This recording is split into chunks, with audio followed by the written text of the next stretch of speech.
কি পাওয়া যাচ্ছে না মানে? মামি আমায় ফোন করেছিল, একলব্যকে নৃসিংহ প্রসাদ রায়চৌধুরী ওনার বাড়িতে ডেকেছিল। ও কারুর বারণ না শুনে ওর বাড়িতে চলে গেছে, কিন্তু ওনার বাড়িতেও একলব্য যায়নি। তারপর থেকে একলব্যর ফোনেও একলব্যকে পাওয়া যাচ্ছে না। তাহলে উড়ানবাবু গেল কোথায়? সেটাই তো আমরা বুঝতে পারছি না। ওর ফোন লাস্ট লোকেশন দেখাচ্ছে বনগাঁর কোনো একটা জায়গায়।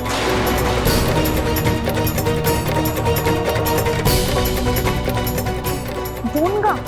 ওখানে উড়ানবাবু কি করতে গেছে? তুই ওখানে লোক পাঠিয়েছিলিস? পাঠিয়েছিলাম, আমাদের টিম ওখানে গেছিল। ওখানে এক মহিলা ভিক্ষা করতে গেছিল, ও রাস্তা থেকে ফোনটা কুড়িয়ে পেয়েছে, বাট উনি আর কিছু জানেন না। তার মানে তুমি বুঝতেই পারছো, একলব্য শহরেই ছিল, তারপর থেকেই ওকে খুঁজে পাওয়া যাচ্ছে না। জানো, আমার ধারণা একলব্যকে কিডন্যাপ করা হয়েছে। কিডন্যাপ? কে কিডন্যাপ করেছে উড়ানবাবুকে? কে আবার? নৃসিংহ প্রসাদ রায়চৌধুরী। সত্যজিৎ, তুই একটা কাজ করতে এক্ষুনি নৃসিংহ প্রসাদের বাড়িতে যা। আর তুমি এই সময় আশ্রমে গিয়ে কোনো লাভ আছে? আমার মনে হয় নৃসিংহ প্রসাদ একলব্যকে ব্ল্যাকমেল করতে পারে রাঙা। তবে তবে তুই একটা কাজ করতে আশ্রমটাতে যা। চিন্তার কিছু নেই, আশ্রমে যে আছে সে নিজেই নিজেরটা সামলে নিতে পারবে।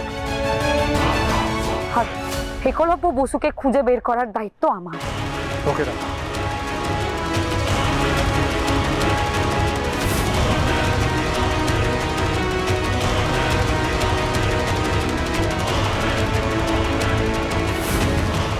অফিসার, এখানে পুলিশ পিকেটিং রাখো, আমি অন্য জায়গায় যাচ্ছি, আপনি এখানেই থাকবেন, আমি ফোনে যোগাযোগ রাখবো।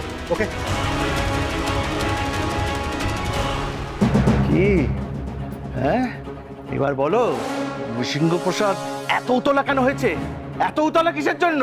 হ্যাঁ, তোমরা দুজন মিলে কি ঘট পাকাচ্ছ বলো তো?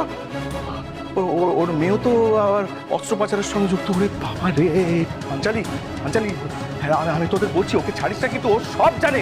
একবার পালিয়ে গেলে কিন্তু আর ধরতে পারবি না, ওকে বলে দিলাম। এই তোমার যদি সন্দেহ হয় তাহলে পুলিশে যাও, প্রমাণ করো যে আমি অপরাধী। আর এই যে শোনো পাঞ্চালি, একটা কথা খুব ভালো করে শুনে নাও, তোমার বর্তাভাইকে কিন্তু সামলাও। এরপর যদি খুব বাড়াবাড়ি করেন আমি বলে দিলাম, আমি কিন্তু একটা স্ট্রং স্টেপ নিতে পারবো। ভাই দেখাচ্ছি কি স্ট্রং স্টেপ নেবে তুমি। ঠিক আছে, গলায় দড়ি দিয়ে তোমার ফাঁসিয়ে যাবে, সারা জীবন জেলে পচে মরবে। গলায় দড়ি দেবে? দাও গলায় দড়ি, দাও দাও, দেখি তোমার কত দম। আমিও বাঁচবো, তোমার হাত থেকে মুক্তি পাবে। চুপ দাও, আমি বেরোচ্ছি।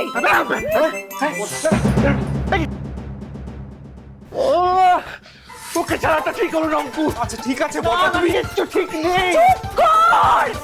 চুপ করবি তুই? কেন করছিস এরকম? হ্যাঁ, কি কেন করছিস বল? সব ভাবনা সব চিন্তা শুধু তোর একার। মা সত্যজিৎ, ওদের কোনো ভাবনা নেই, ওদের কোনো চিন্তা নেই। কই ওরা তো আমাদেরকে কিছু বলছে না। যা করছে সব কিছু নিজেরা করছে, একা একা করছে, আমাদেরকে কিচ্ছু বলছে না।